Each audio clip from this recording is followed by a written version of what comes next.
Welcome back to Season 2 of the Man2Man podcast. I'm your host, Jackson Chapman, alongside my co-host, Carson Chapman. And Car, it's been a very long time since we've done this. We took some time, we took a little break from this. I knew once we started this podcast, I knew that we would need a break eventually. Didn't want to get too burnt out, but Carson, you said you've had some fans be like, "Where's the Man2Man podcast?" Yeah, I had, we call him Munch. It's one of Brennan's best friends back home in Alabama. He called me the other day. I've had other people reaching out asking, what have the boys been up to? Has there been a fight between the brothers? No fight. I did, if you'll remember how season 1 ended, Jackson did beat me in the shooting competition. But he's just been so mad ever since. Right, yeah. So we can use that as the reason why we haven't recorded in a while, but really it just came down to life got in the way. We were finishing out the semester well, and we're ready to bring you some content starting with the NBA Finals. Absolutely. We are just finished up the Game 3 of the NBA Finals between the Miami Heat and the Denver Nuggets, which, by the way, the last episode that I did was episode 20 with Coach Frazier, where we predicted the whole finals. And we definitely did not have a Heat Nuggets. Well, I was going to say, how were those predictions? Because going back, I went back to our preseason predictions this week. Right. When I knew that we were going to be recording, I went back and looked at the episode that we did on opening night, and I predicted a Warriors-Bucks finals. I predicted Celtics winning it, correct? Yeah, you were a Celtics guy. Who did you have coming out of the West? I think I might have said the Pels. Yeah, you said the Pelicans. Which for a month I was a freaking genius. I did call Joel. I did say Joel was going to finally get his MVP. You did. Yeah, I missed it with Luka. I should have rode with my Nuggets because I have a feeling we're about to talk a lot about the Denver Nuggets, my team, who I've been representing since the bubble. Not a long storied history. You're not a 10-year fan. Yeah, not a long storied history there, but I've never met another Nuggets fan. Have you, Jack? No, I honestly. So really, I don't know how the bandwagon rules work. If you know me at all, I get a lot of questions about my teams. They all wonder why I'm not a Yankees fan or anything like that. But truly, I do have a reason why I picked my teams, and the Nuggets being one of them, just took a 2-1 lead in the NBA Finals. Yeah, we just saw dominant performance by the duo, Jamal Murray, Nikola Jokic. I mean, are they the best duo in the league? I mean, truly. I know there's the KDs and Bookers. Booker is hard to beat. We saw that in round 2. Right. Those guys' shot making is probably top tier. You're not getting better than those guys, but the chemistry and the continuity with how Jokic and Murray play off each other, I think, is better than anybody in the league, right? I was going to say the fluidity with how the Denver Nuggets run their offense is just, it's unmatched, really. I mean, you don't see offense in the NBA run as smoothly as the Denver Nuggets. Now, they can get stagnant when they're missing shots, but honestly, when you're running through your point center and Nikola Jokic, and then you got your shot maker and Jamal Murray, it's really an unstoppable force. We saw Miami in the first half just not being able to make shots. Jimmy Butler was kind of solid all day, but he just wasn't. I don't know how to describe it. He was solid, but he wasn't good enough. Bam was okay. Well, they both got theirs, right? But it wasn't like it was impacting the scoreboard like you thought it might. Right. And I think that was probably a game plan of Denver's there. Force them into taking tough shots. Jimmy Butler, I think he was at one point maybe 6 for 15 in the first half from the field. That's not a typical Jimmy Butler game. Right, exactly. He's not typically having to shoot that many times to score. He was working hard for his points, as we like to say, in the first half. And Denver, kind of just a struggle back and forth there in the first half. No team could really separate. Denver made that little run at the end of the first half, got it to a 5-point lead by halftime, and really never looked back. Third quarter was dominant. You couldn't help but notice what Denver did on the defensive side of things in the third quarter there. At one point, I think they had held Miami to 13 points throughout the first 10 minutes of the third quarter. So that was really where it happened. Jackson, it was a Christian Brown game. Yeah, I was gonna say, so the Christian Brown game, I love in the finals or just anywhere in the playoffs, you get that one wrong player and then they get that game named after them. Remember the Terrence Mann 40-piece against the Utah Jazz? That was when there still weren't a lot of fans in the arenas, right? Right. That was the 21 playoff season. So we got the Terrence Mann 40-piece. Now we got the Christian Brown game, and a lot of it came against that Miami Heat zone defense, which has been basically their best defense on the court. It's almost unstoppable how well they play and make teams take tough shots. I think the Denver Nuggets, though, found a chink in that armor, sending cutters nonstop. I'm glad you brought it up, Jack. It's the cutting. It's the cutting of Christian Brown because he's not going to beat you from the outside. Clearly, So, that three that he took in the corner was miserable. as a guy who grew up and Jackson can relate to this as well. Anytime I saw a zone growing up, I was just like, I'm going in the game. It's time to let him fly. It's time to get up my shots. Well, Christian Brown wasn't doing that tonight. Props to Michael Malone. He takes Michael Porter Jr. out, who you would think would be a zone buster, right? But he's been bad this series. You want him to be on that back line to be able to shoot the threes for kickouts against the zone. Well, they start putting Christian Brown in there, and anytime they were entering the ball to Jokic or to Aaron Gordon, here was Christian Brown cutting. Right. And then he competes so hard on the defensive end. He had that breakaway steal that to me, that kind of sealed it. That put us up 19 or 21, I believe.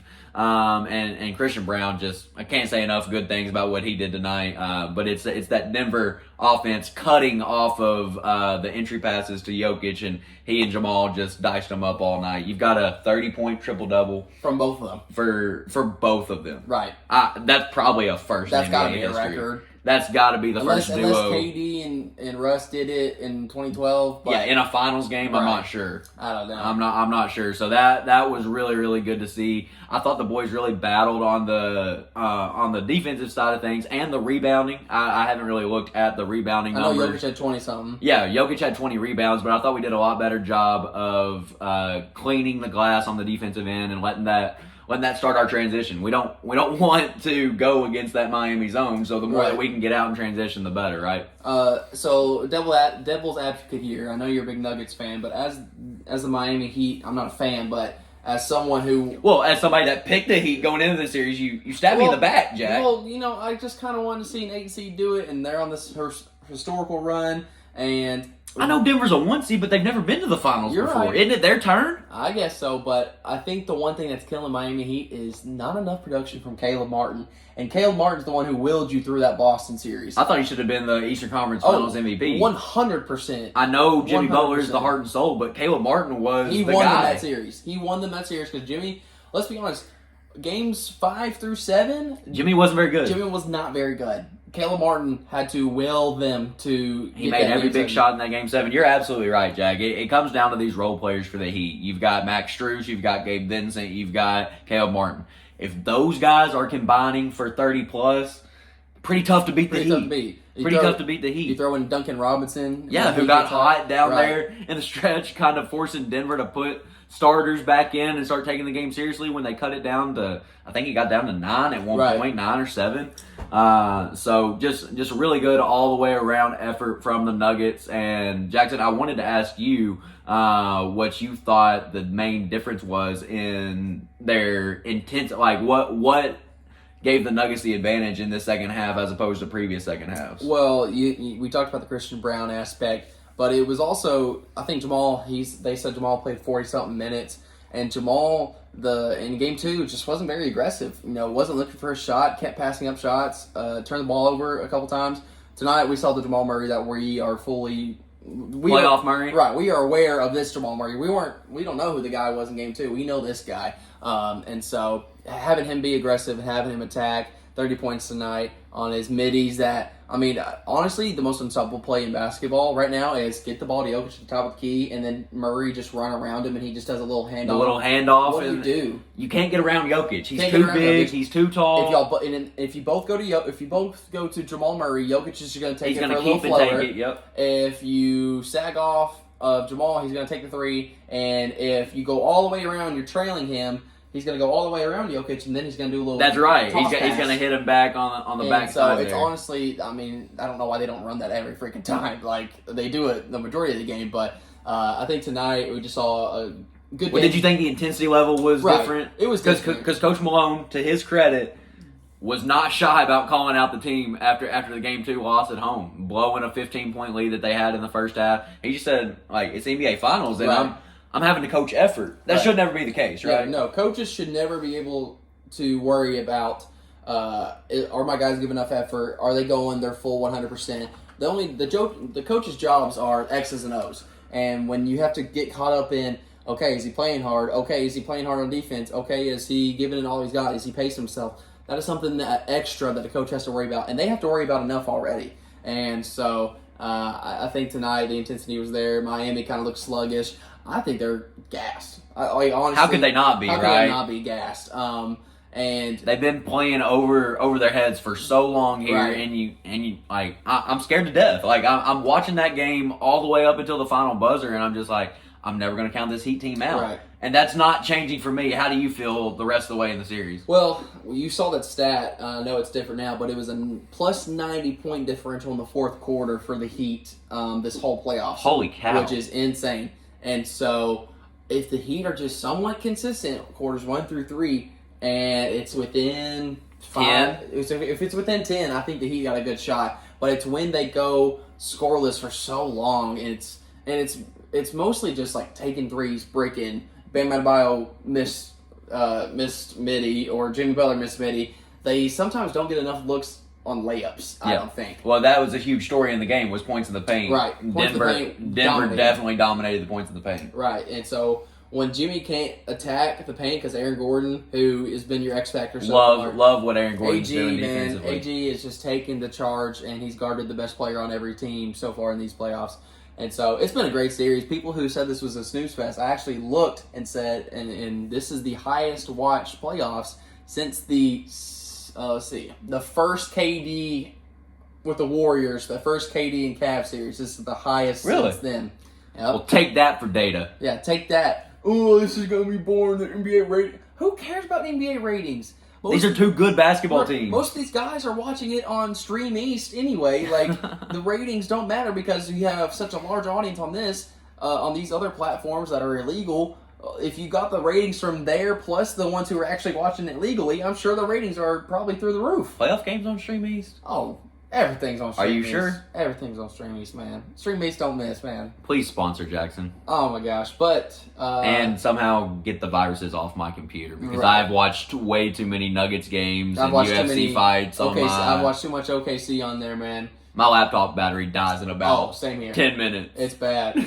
So sorry, Mom. One other thing, this is also NBA related. Did you see where Chris Paul got waived today? Well, I was seeing that they were starting to have discussions about it. Like the original report said he was waived officially, but then they kind of brought it back a little bit and said that they were discussing it. They've got to make a decision by the end of June or something like that. I mean, honestly, I don't see why they don't. I don't see why they don't. I think you need. They're going to pay half his salary if they waive it. Right. I mean, he's making a lot of money. He is one of the greatest points of all time, but he declined so much this year from what the version of himself 2 seasons ago that I don't blame them for doing this. And honestly, they should just make D-Book the full-time point guard. And you've got to free up that money to go get good role players to put around Booker and KD. You got to find some other weapons, some cheaper options than an aging Chris Paul. Right. And honestly, some landing spots that I've seen, some people think he might go back to the Clippers. I thought LA made sense. Like the Lakers. The Lakers, I think that makes the most sense. He gets to play with LeBron. Go get rid of D'Angelo Russell. Get the playmaking point guard that they've desperately needed because Russ was a slashing point guard on that team, not the playmaking point guard that he was for the Clippers. Sorry, I went a little rush. Yeah. Well, let's reel it back in here. Talking NBA Finals. What's your prediction the rest of the way? What do you think happens in Game 4? I've said Nuggets in 6. I think it's gonna be Nuggets in 5. The Heat gave it. Heat don't steal another one. I don't think they get one, man. This Nuggets team's just too good. I mean, when you have Christian Brown score, what he scored 15 points tonight. Oh, easy. Right. When you have Christian Brown score 15, you're just never gonna win a game, because you've got production from all your other guys besides Michael Porter Jr., who has been kind of struggling, but I thought his effort in the third quarter, he rebounded well in the third quarter. Right. I do want to shout out Mike. I texted Adam Lampkin before the game, and I thought it might be a Michael Porter type game. Like I was seeing an X factor. I was not imagining the Christian Brown game where he was just efficient from the field and doing everything from slashing to cutting. Let's see here. Christian Brown had went 7 of 8 from the field, had 15 points, 4 rebounds, a steal, a dunk. Just a great game all the way around. Christian Brown game in Miami. I'm still going to ride Nuggets in 6. I think that the Heat find a way to get Game 4, and then You ain't losing at home. The Nuggets go 5-6 and close it out. Yeah, I agree with that. I don't think Miami wins one, but I wouldn't be shocked if they somehow get one in Game 4. I'm getting excited, Jack. You know, it's been a while since one of my teams has won a title. 2021 Alabama Crimson Tide. Shut your mouth. So it's been a long, hard road. I've experienced a lot of playoff underwhelming results, a lot of heartbreak the last couple of years. So it's been a tough road. I'm glad to be there. 2 wins away. We're not done yet. Why don't you cry yourself a river? Not done yet. The last time a team of mine won a chip was 2012, the Kentucky Wildcats. That's the last time. Pick better teams. I don't know what you want me to say. The Cardinals were 2011 and OKC. You know, it's been Goose egg. It's been they got one. Goose egg for 8. They got one. Hypoglycemia. They got one with the Seattle Supersonics, but in terms that doesn't count. Whatever. But hey, Shai Gilgeous-Alexander Finals MVP 2027. All right, let's move on to the next segment, Jack. What we got coming up? We've got our family's bucket list is to go to all the MLB parks. And me and Carson love ranking things. We haven't done it in a while. So we are going to rank the parks that we have went to based on the atmosphere of the game, the quality of the game that we went to, and just overall feel. Vibe in the park. Right. Like, was there big moments that stuck out? Like, was there a memorable moment, memorable play that we remember? All those things get taken into consideration. And as I was talking to Jonah last week, as we visited parks both in Tampa Bay and Miami, he goes, well, the park can't really help the game that it plays host to. Right. And he's right. Like, it doesn't take away from the stadium as a whole. I'm just talking about, like, my experience. I have to differentiate somehow in my mind. And so the ways that I'm choosing to differentiate is, like, quality of the game. Was it a low-scoring game, high-scoring game? Did the stars play well? Right. How memorable was it to me? And so that's kind of how I've chosen to rank these. So we've been to 14. We've been to 13. Dad's been to 14. Dad's been to 14. So we're almost halfway there. So let's go ahead and X out. We're going to X out Chicago White Sox, U.S. Cellular. That's right. Let's X out the Rangers before the new one. So that was just the ballpark at Arlington. And then I'm sorry, Logan Eastwood, Great American Ballpark did not make the cut. So yeah, we went to Cincinnati, Texas, and Chicago White Sox, but those are all off the table. So Carson, so we're gonna give our top 10, right? Yeah, you go 10, and yeah, we'll just go back and forth. Okay, so my number 10 ballpark is Kauffman Stadium in Kansas City. We saw this on our trip back in 2019. This was a trip that included the Royals game in Kansas City, and then the next day we went on to Minneapolis and spent a few days there. Got to visit the Mall of America, and then experienced. It was the day after 4th of July, I believe. I think it was like July 5th. And we went to a Twins game. Was a Twins game on that Friday night. But we're going to talk about the Kansas City game here. They share a parking lot. Well, fun fact, they share a parking lot with Arrowhead Stadium. So I thought that was pretty neat. Kauffman Stadium, beautiful ballpark, has a really nice scoreboard, like shaped as a crown. Right. I remember the fountain's nice. I remember the fountain over in left field, I believe. But I don't remember a whole lot about this game. Right. I don't know if I was exhausted from working at Crossings that summer or if I was just worried about going to the mall the next day or what it was. But this was a 9-5 ball game, Jack. I'm looking at the box score right now, and I don't remember any of this happening. Soler hit a home run. Soler hit a 450-foot bomb. You also had Alberto Mondesi go deep for the Royals. But at the end of the day, the Cleveland Guardians, at the time, former Indians, took down the Royals 9-5. So that's number 10 ballpark, in my opinion, Jack. So number 10 for me, I think is gonna have to this is solely based on experience. The first Wrigley Field game. Oh, this was brutal. It was not opening day, but it was close to opening day. It's second day. Second day, okay. Yeah. So this was April. Chicago was windy. And yes, Wrigley has the sentimental, it's been there forever. You got the ivy, you got the brick walls.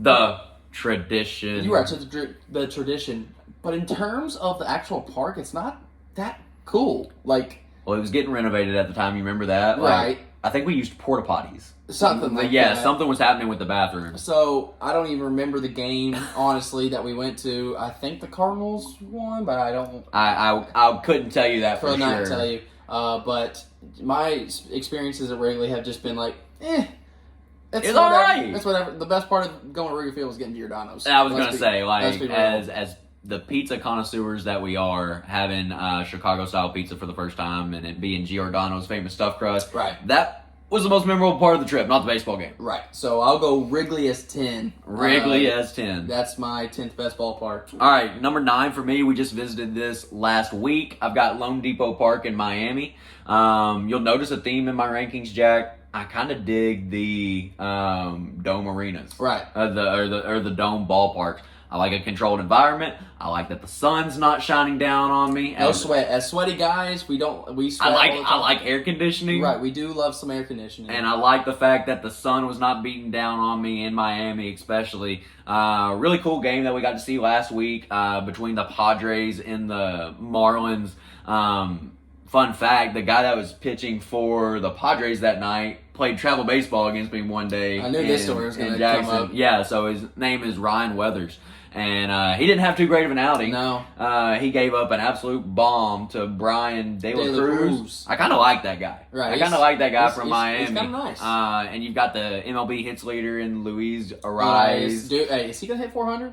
He's over 400 now, which is crazy at this point in the season. And I saw a tweet saying, if he hits 400, does he get MVP? No, you can't win MVP just solely based on batting average. You've got to take in all the other measurables.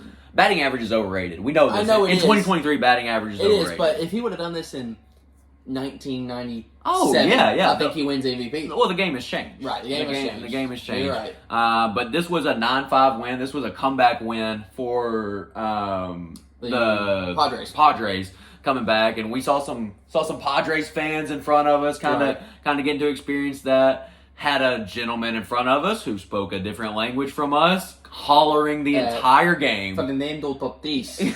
And so I don't know if he was yelling at Fernando because of the steroid suspension or whatever it was, but he was quite the character. And we also made friends with the ball boy. Jackson got a ball. Right, I did get a ball. Also, about Fernando Tatis, the dude is trying to really win back his image. He's trying to recover his image because every time he was shagging in BP, he gave that ball away. He did. Every single time. And he tried to give it to a kid every single time. And I've always loved Nando. Right, Nando's a cool dude. He's brings a different flavor to the Major League Baseball scene. So also got to see 40-year-old Matt Carpenter get a he couple got of big hits. time hits. Right. Yeah. So that's Lone Depot Park is number 9 on my list. So mine is actually a field that I don't know if you've been to. Actually, you have been to. It was Old Turner Field, Atlanta. I went to the last season of it, and it looked older because it had been run down and stuff like that. But the experience, I went on opening day, so I got to see MVP Bryce Harper hit an absolute moonshot. Not too far from you guys, right? Not too far from us. Another thing I like to remember from that game, it was this fan in a Jason Worth jersey. I'm glad you're bringing this up. Who got kicked out not once, not twice, but 3 separate times. He was escorted from his seat, got to go back, got escorted again, got to go back, and then finally got kicked out of the game. Another thing I like to remember from this is I took my friend Jared Darnell, and as soon as we got there to BP, as soon as we got in home run territory, a ball bounced right to him. And if anybody knows Jared Darnell, he is a very lucky dude. He hits crazy lucky shots in basketball, on video games. He'll do some lucky crap. And so I was like, of course, as soon as we get down here to BP, a ball's just going to go right to Jared's hands. We all have that friend. Right, we have that just seems to be in the right place at the right time. All the time. So, experience was great. The ballpark was a little run down because it was the last season of it, but I'll go Turner Park as my number 9. I like it, Jack. All right, number 8, I'm going to put Wrigley here. Number 8 for me. I'm going to use a different experience. So if you'll remember, we had tickets to 2 games back in April there, and so that was first series of the year. One of them got rained out. Right. So the scheduled rain out was made up in July later that year. And we got to take a family friend, Joseph Doggy Duncan. Longtime Cubs fan who had never seen him in person. And that was a really cool experience. Right. If you'll remember, Jack, Jason Mott had recently signed with the Cubs. And for those of you that don't know, Jason Mott being a family friend of ours, we were able to contact him, and he came and talked to us before the game down there in the bullpen. So that was a really cool experience. Doggy getting to talk to a Cubs player was a really cool thing to see. Right, and that was when the Cubs were like elite too. Well, they were getting there. This was 2015, okay, so they hadn't won yet. But they were still elite. You could see that it was starting to turn. And the Cubs actually won this game. This game that I'm talking about, and that I have them ranked number 8. It's a July day, but we're in hoodies and sweatshirts because that's the Windy City for you. Jason Mott gets to come in and close the game out. I think I got a ball from Matt Carpenter that day. And then I will be the first to admit, hand up, I did sing along "Go Cubs Go." It's kind of catchy. That and Rocky Top, I shouldn't like those as Cardinal fans and Alabama fans, but it just kind of find me in the moment, find me at the right time. I'm gonna be singing along. So my number 8 is probably gonna be Kaufman, Kansas City. The only thing I remember from that game is I wore a OKC Russell Westbrook orange shirt. I do remember this, and I was wearing my fake glasses. Yes, you were. You went through that phase, but I remember I was like, I'm probably the only person in this ballpark wearing an OKC Russell Westbrook shirt, so I felt kind of special that night.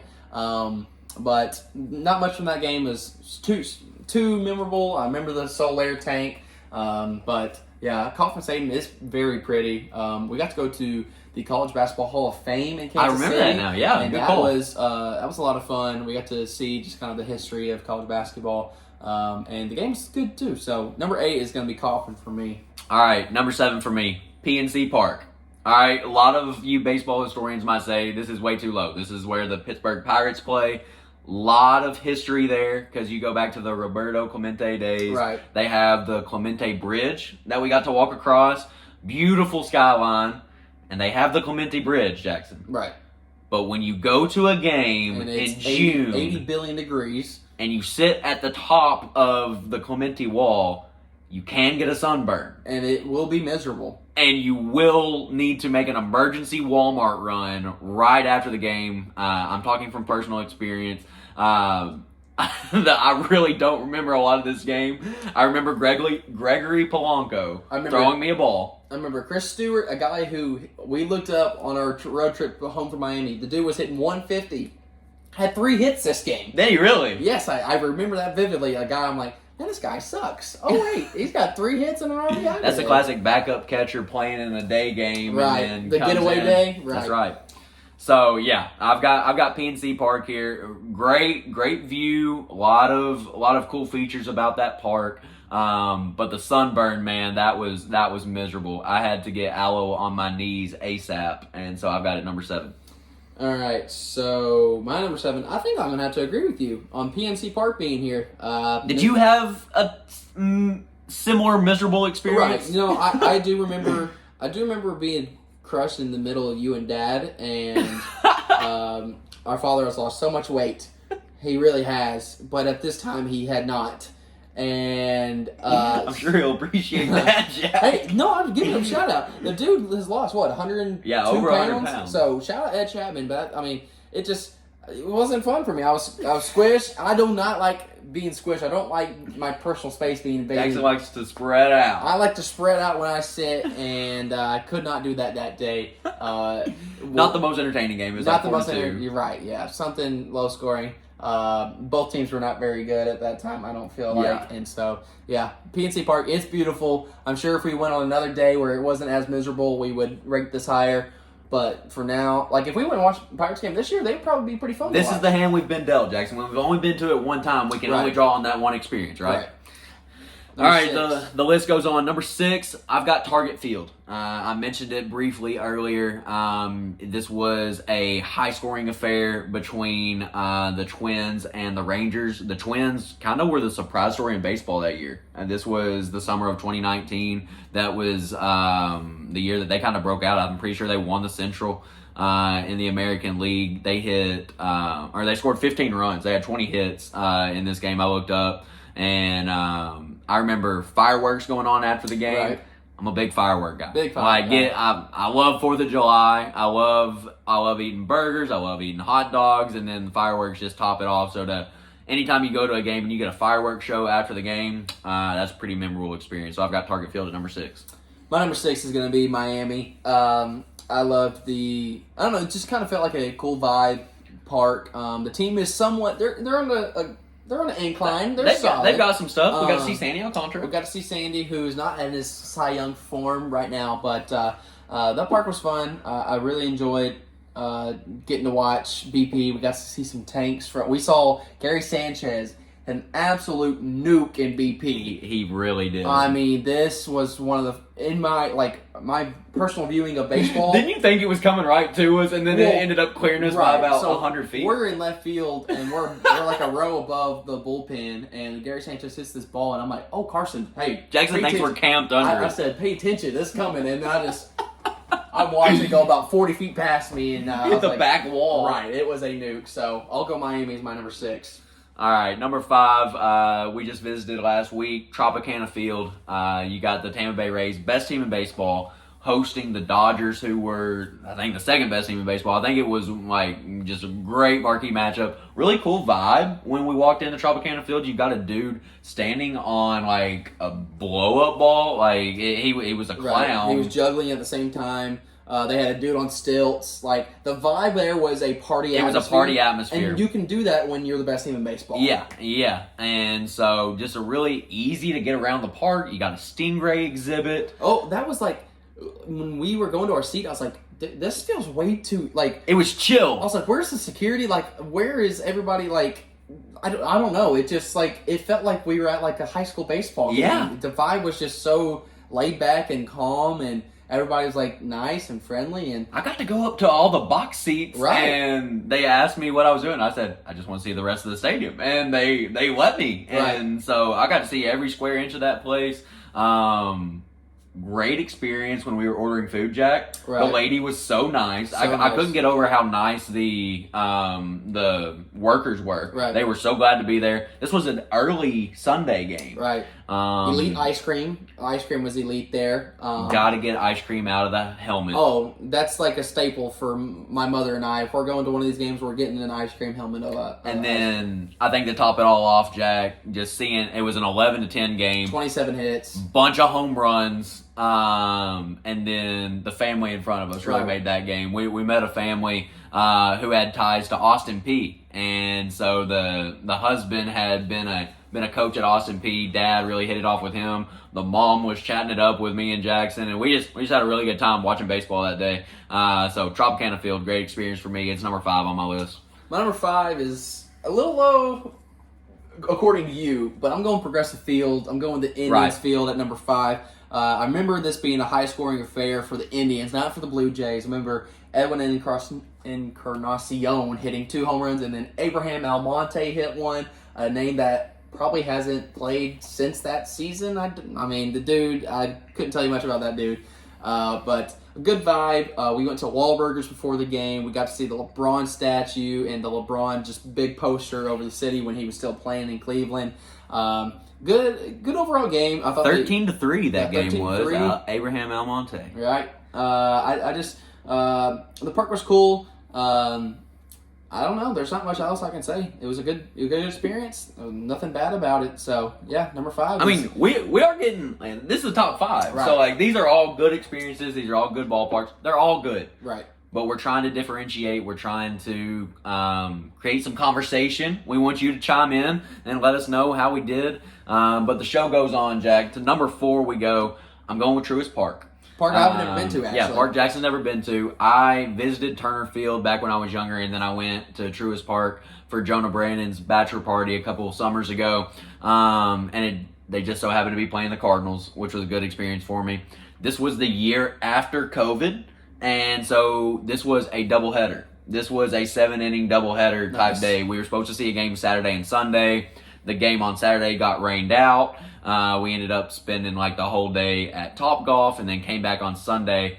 Adam Wainwright, complete game shutty. Nice. 11 strikeouts. Has he had 11 strikeouts since that game? I don't think he's had 11 strikeouts total since that game.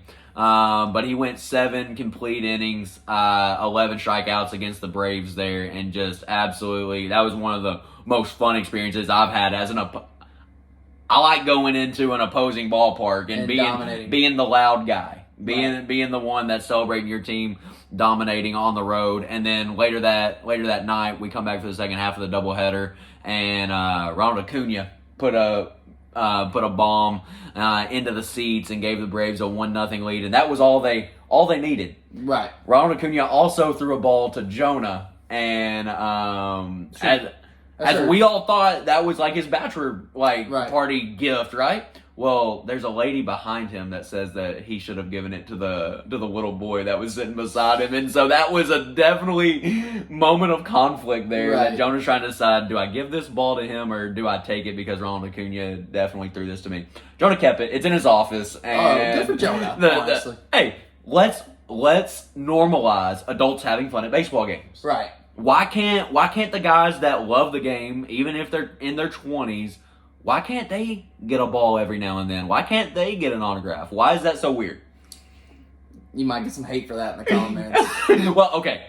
I'm not talking about adult autograph seekers. Those people I'm not are weird. Those people. Have you ever seen the guy named Zach Campbell? Yeah, that guy. Dude's a jerk. I'm not talking about that. I'm talking about this idea that the ball actually means something to a guy that actually cares about the team and follows the team. Maybe the little 4-year-old doesn't really care about baseball. Right. Maybe the little 4-year-old. Now, if getting a ball really pumps him up and wants him to follow the game, great. I'm all for that. But I'm all for my buddy getting a little love and catching a ball from his favorite player.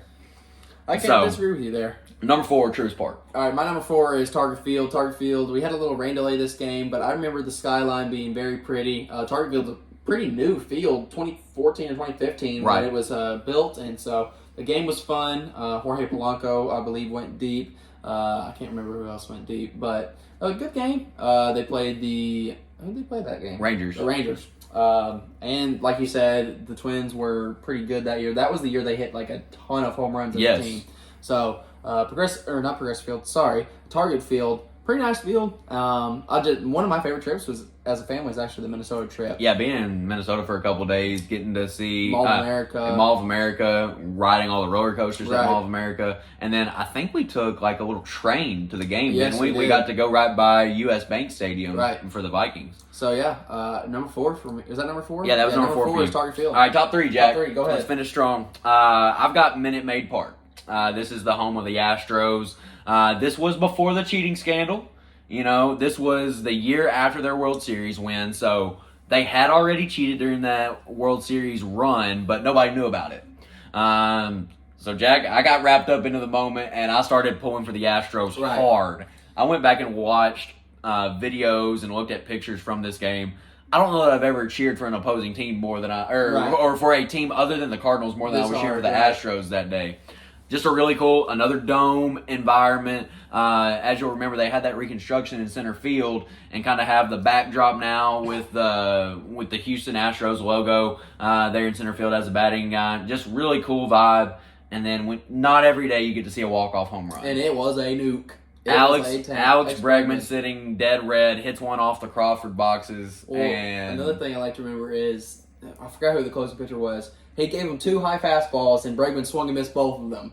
So what in the world are you doing throwing another one? Why are you throwing that pitch again? Why are you throwing 3 straight? I mean, he took daddy hacks the first 2 times. You don't think he's going to do it again? And he did, and he nuked it. So good call there. Good pick. My number 3 is going to be Tropicana, the game that we went to last week. 27 hits in the game, 21 runs, 11 by the Rays. The vibe was great. Like Carson mentioned before, I mean, there really wasn't a bad part of going to that park. So, yeah, Tropicana, number 3 for me. Okay. Number 2, Jackson mentioned it a little bit earlier. I've got Progressive Field in Cleveland. Jackson said just being in downtown Cleveland, LeBron had just come back. Right, the vibe was up. So you got to see the LeBron poster hanging in downtown. So that was really cool. And then at the time, I had Edwin Encarnacion on my fantasy baseball team. Of course you did. And so I was just pumped to see him. He goes deep. He hits a double. You've got just a really cool lookout over the city. You've got the tall wall in left field there at Progressive Field. And in the left field bleachers, you have the guy banging on the drums. Right. and he was banging a whole lot that night as the Indians put up 13 runs. I didn't know that we were that close to Canada when we were in Cleveland. I remember seeing street signs that were pointing towards Canada. I know you're looking at me weird because of the geography, but trust me, Cleveland is close to Canada. And so that was just another cool thing that we were like one road away from ending up in Canada. It wasn't that far away. Trust me. Okay. Are you trusting me here? Sure. I was driving that night. I did drive from Cleveland to Columbus, and then Dad drove the rest of the 10 hours home. Canada? I'm pretty sure. You're making me doubt myself now. Canada. Yeah, the Canada. Either way. I'm not buying that. All right, Either we'll look way, it up. It's way. under investigation. Number 2 for me is Minute Maid. Carter talked about it earlier. The Alex Bregman tank. The vibe was great. The Stros had not been caught cheating yet, so the vibe of everybody in the ballpark was great. I feel like we went on a day where there's a bunch of schools at the game. I remember seeing a bunch of little kids there. So that was really cool to see. The game was great. Walk-off home run. So yeah, and then let's just both say 3, 2, 1. Busch. Best field, best stadium in baseball, Busch Stadium. We didn't have to say all that. We could have said Busch Stadium at the same time. That would have been a lot cooler. Right. But we had to mess it up. Let's try it again. 3, 2, 1. Busch Stadium. Thank you. Busch Stadium. We've went probably 82 times. That's exaggerating. But we probably went over 20 times. Is that an exaggerated number? That's not that crazy. Because there were definitely a couple summers where we went 3 or 4 times. I've already went twice this season. And we are 23 and 21 years old. yeah. So it's kind of adding up. When we first went to a game, I was 4 and you were 2. Right. That's a lot of years worth of Cardinal baseball. Right. And so the atmosphere, the park itself, the arch in the back, the arch in the field, the vibe when someone hits a home run. I mean, packed stadium every night. I mean, they're almost selling out every single night, even when they're terrible. And so Ballpark Village to go along with it. So nice, just man. the history. When you walk into Busch Stadium, you know that this is a first-class organization. This is a team that has dominated for years, and they know what the standard is. And we're fortunate to have them right here close to us, Jack, and be able to follow Cardinals Nation for as long as we have. The only complaint I have is the playoff games. Is the 2 playoff games. Now, the vibe in the first one was fine. We just sucked. The vibe of the fans in the second one was miserable. See, I have it reversed. The vibe of last year's playoff game, just the night atmosphere and kind of like the electricity in the building I thought was good. Now, the fan experience was different. Well, yeah. People screaming F-bombs nonstop. Yeah, but I thought just like how the game started, the electricity, the white towels and everything, right. That was all happening. I never felt like we got going in that day game. Well, also Scherzer. we were getting no hit by Scherzer. Yeah. So I'm sure that kind of sucks the wind out of people. Been to 2 Cardinal playoff games in Busch and seen a total of 1 run put up by the Cardinals. And 4 hits, something like that. Yeah, it's not good. So we've been put on a postseason ban. I think we mentioned that earlier. But Busch Stadium, at the end of the day, it's the best stadium in baseball. It's the best fan base in baseball. Just a first-class organization. So real quick, before we end, what's the park you want to go to the most besides Busch? What's one that is going to be number 1 on your list? What's next on my list is Fenway. Either that or I really, really want to go to New York, man. Yeah. I just want to see a Yankee game. Sounds like we're making an East Coast trip, Jack. I guess we are. So yeah, there's our list for the ballparks that we have went to. That's not the ballparks that we think are the best top 10 of all baseball because we haven't been to all of them. So that's something that we're having to do and trudge along with our finances and all that because this gets a little expensive when we do all these trips. So it's worth it, man. It's worth it. So thank you guys for listening. This is the start of season 2 of the Man2Man podcast. Be sure to leave a like, subscribe on the YouTube channel. Check us out on Apple Podcasts. It's just the Man2Man podcast. And then on YouTube, it's just Jackson Chapman. So for now, thank you guys for listening. Love you guys.